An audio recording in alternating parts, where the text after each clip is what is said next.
Hello টাঙ্গাইলের মধুপুরবাসী, আসতেছি টাঙ্গাইল। আচ্ছা গেলে নিয়ে যাবে। আসো আসো আসো আমার কাছে মরাই নাই। আদর করো।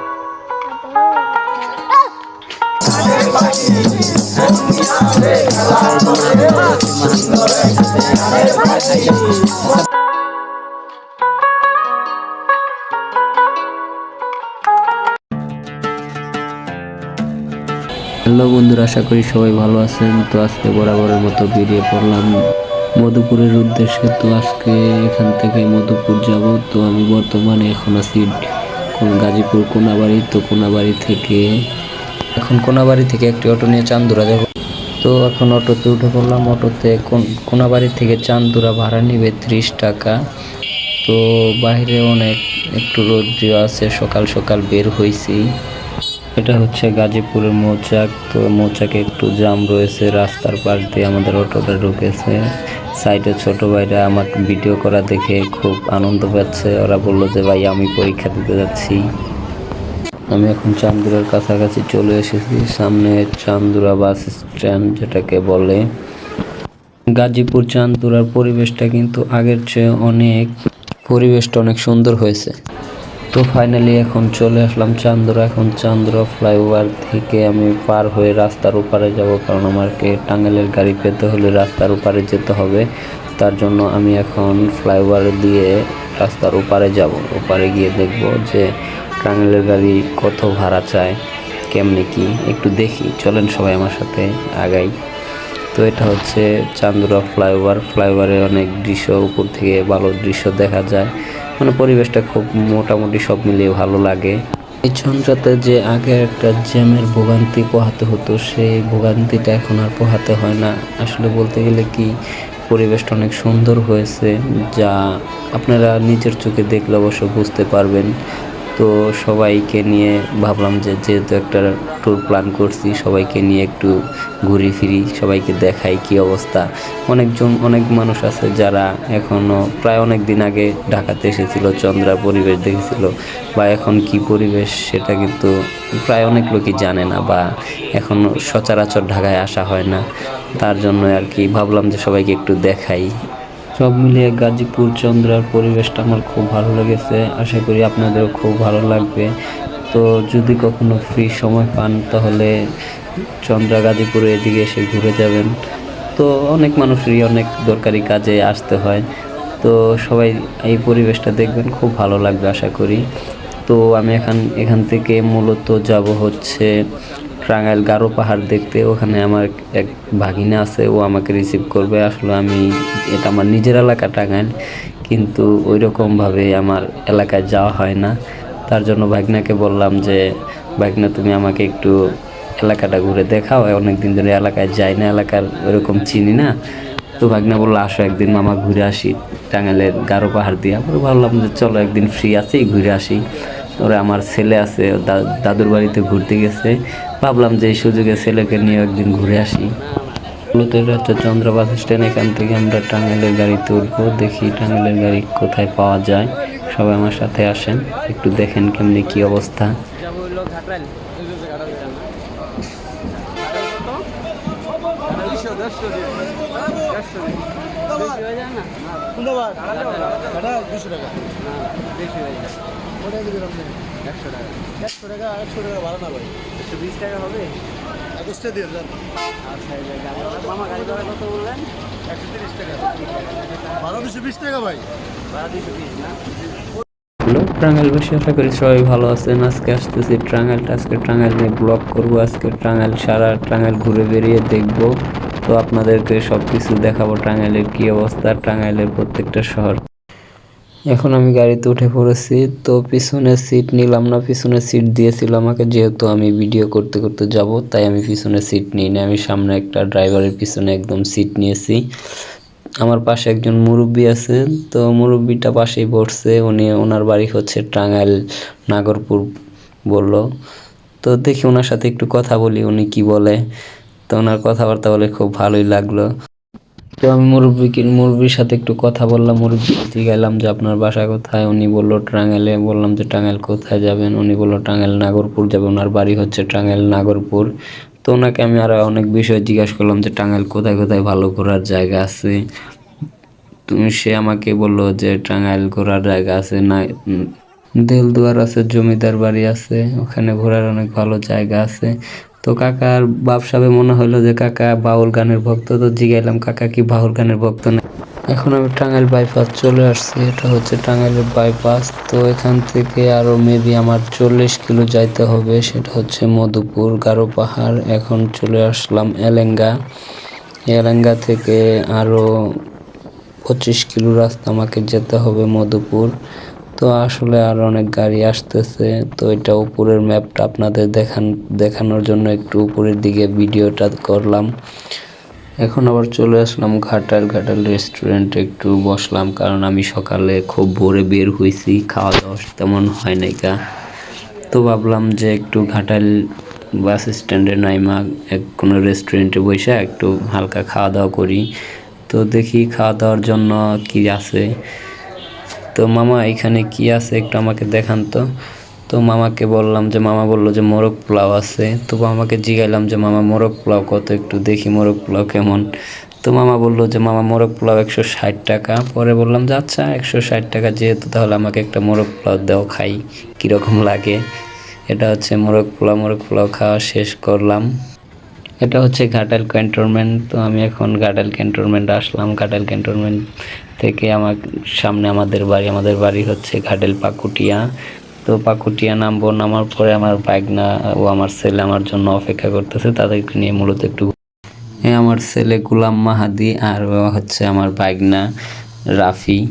তো মূলত ওরা আমার জন্য আগে থেকেই সিএনজি বুক করে রেখেছিল। আমি ফোন দিয়ে বলছিলাম যে মামা অনেক দিন ধরে এলাকায় আসি না, তো এলাকার অনেক জায়গায় ঘোরাফেরা হয় না, তো আমার জন্য একটু ঘুরে সময় দাও, তো একটু ঘুরে আসি।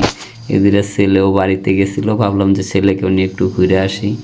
তো সব মিলিয়ে সব কিছু মিলিয়ে ভালো লাগলো। বাইকনা আমার বললো যে মামা চলো ঘুরে আসি। বাইকনাটা আমার খুব ফ্রি, খুব মানে আমার একসাথে আমরা বড় হয়েছি। এদিকে আছে এলাকার ছোট ভাই রবি আছে। এখন আমরা চলে আসলাম মধুপুর। এটা হচ্ছে মধুপুর। আমার সাথে আছে এখন সুশীল। তো সুশীলকে নিয়ে মূলত একটু নামছিলাম মধুপুরে। মধুপুর থেকে কিছু বিস্কুট কেনার জন্য, কারণ শুনছি যে বনে নাকি বানর আছে, গেলে আসলে কাছে বানর আসে। তাই সুশীলকে বললাম যে চলো কিছু বিস্কিট কিনে নিয়ে আসি। সুশীলও বললো যে ভাই চলেন কিছু বিস্কিট নিয়ে যাই। সুশীলকে নিয়ে মধুপুর দিয়ে একটু হেঁটে ঘুরে দেখলাম মধুপুরের কি অবস্থা। মধুপুর থেকে বিস্কিট কিনে নিলাম। মধুপুরের হাটটা অনেক বড়, তো আমি মূলত ছোট একটি ভিডিও আপনাদের জন্য করলাম, যাতে হাটের একটু নমুনা আপনাদের দেখাতে পারি, তাই সেই ভিডিওটা উঠালাম। আমরা এখন মধুপুরের 25 মাইলে চলে এসেছি। আসলে মধুপুরের 25 মাইলে হচ্ছে গারো পাহাড়। আমার ছেলে বানরকে খুব বিস্কুট খাওয়াতে চাইতেছে, তাই ওকে বললাম যে বানরকে বিস্কিট খাওয়াও। এদিকে ঘুরতেছে, এদিকে বাগনাকে বললাম বাগনা তুমি একটু ক্যামেরা ধরো, তোমারে একটু দেখাই ক্যামেরাতে। তো মামা আমার খুব কিউট, তো মামাকে নিয়ে ঘুরতে যাচ্ছে, আসলে খুব ভালো লাগতেছে। মামা আমার খুব সমবয়সী, আমরা ছোটবেলায় একসাথে চলাফেরা করছি। তো মামাকে বললাম যে মামা আসলে তোমাকে অনেকদিন ধরে দেখি না, একটু ঘুরে আসি। এদিকে গোলাম মাহাদি আমার ছেলে বলতেছে বাবা চলো একদিন ঘুরে আসি, কোথাও যাই। তো আসলে সবাইকে মিলিয়ে একটু ফ্রি টাইম পাইছি, তাই ওদেরকে নিয়ে ভাবলাম যে একটু ঘুরে আসি। আমরা এখন চলে আসছি মধুপুর গারো পাহাড় টেলকি এলাকা যেটাকে বলে। এখানে আমার বাইকনার এক পরিচিত গারো আছে, তো আমার বাইকনা মাঝে মাঝে ওদের সাথে আড্ডা দিতে আসে। তো মামা বললো যে চলো মামা একটু গারো পাহাড় গারো বাড়িতে ঘুরে আসি। বললাম চলো আচ্ছা যাই আসো। এদিকে রবি সুশীল হীরা ওরা আছে এলাকার ড্রাইভার, তো ওদেরকেও নিয়ে আসছি ওদের গাড়ি। তো ওদের সাথে মোটামুটি ভালো একটা আন্ডারস্ট্যান্ডিং আছে, ওরা ভাই হিসাবে সম্মান করে, আমি ওদের ছোট ভাই হিসাবে স্নেহ করি। তো এটা আসলে হচ্ছে গারো বাড়ি। তো গারো কালচারটা কীরকম হয় সেটা আপনাদেরকে আমি দেখানোর জন্য মূলত ভিডিওটা ক্যাপচার করছি। তো আসলে সব মিলিয়ে আমার মোটামুটি গ্রামটা খুব ভালোই লেগেছে। তো এটা হচ্ছে গারো বাড়ি। তো এখানে মূলত আমাদের দেখে মানুষজন ভিতরে চলে গেছে। তো আমার ভাগনার যে ফ্রেন্ড, তো উনি আসতেছে, ওনাকে ফোন দেওয়া হয়েছে, উনি বললো যে 2 মিনিট ওয়েট করো আসতেছি। আসলে মূলত ওনার কে যেন মারা গেছে, সেইখানে গেছে।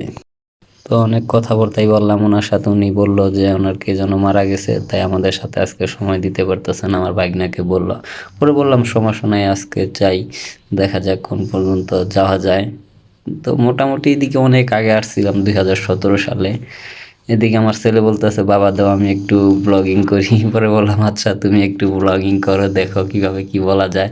তো সে কোনো কথা বলতেছে না, আমি কথা বললাম, সে বললো যে আমি কোনো কথা বলতে পারবো না, আমি শুধু ভিডিও করবো। বললাম আচ্ছা তুমি করো, তোমার যেরকম ইচ্ছা। সাইডে আছে আনারস বাগান। আবার সে বলতেছে বাবা অনেকক্ষণ ধরে ক্যামেরা ধরছি, তুমি একটু ক্যামেরা ধরো। আবার গারো বাড়ি থেকে বের হয়ে এখানে চলে আসলাম। এটা হচ্ছে বাংলাদেশ বিমান ফায়ারিং রেঞ্জ যেটাকে বলে, এটার মূলত নাম হচ্ছে বিএসএফ ফায়ারিং রেঞ্জ।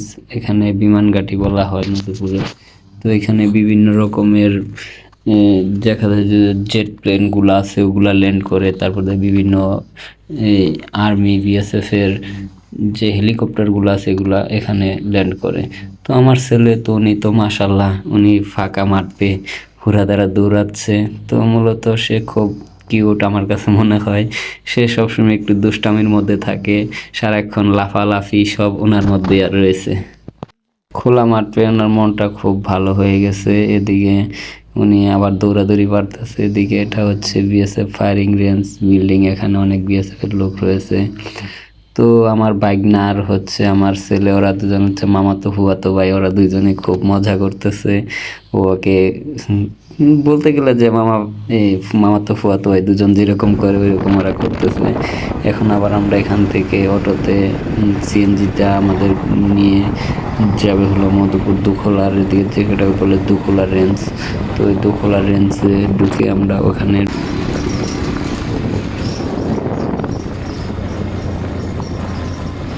এটা হচ্ছে দোখলা মেন পিকনিক স্পটের ভিতর থেকে 3 কিলোমিটার জঙ্গলের ভিতরে একটা বাংলো রয়েছে।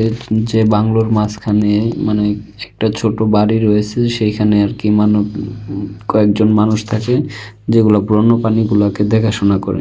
তো আমরা আশা দেখাতে বানরগুলা আমাদের কাছে দৌড়ে আসতেছে যে আমরা কিছু আনছি নাকি। আসলে মূলত আমরা এখানে বিস্কিট আনছিলাম ওদের জন্য, ওদের বিস্কিট খাওয়ানোর জন্য। তো এই সাইডে আবার আর একটা বাংলো রয়েছে, এখানে অনেক মানুষ ঘুরতে এসেছিল, তারা চলে গেল দেখে। এদিকে বানর আমাদের দেখে আমাদের কাছে দৌড়াদৌড়ি পারা শুরু করছে আমাদের সামনে। তো এটা হচ্ছে জঙ্গলের রাস্তা, সামনে আরো অনেক জায়গা পড়বে।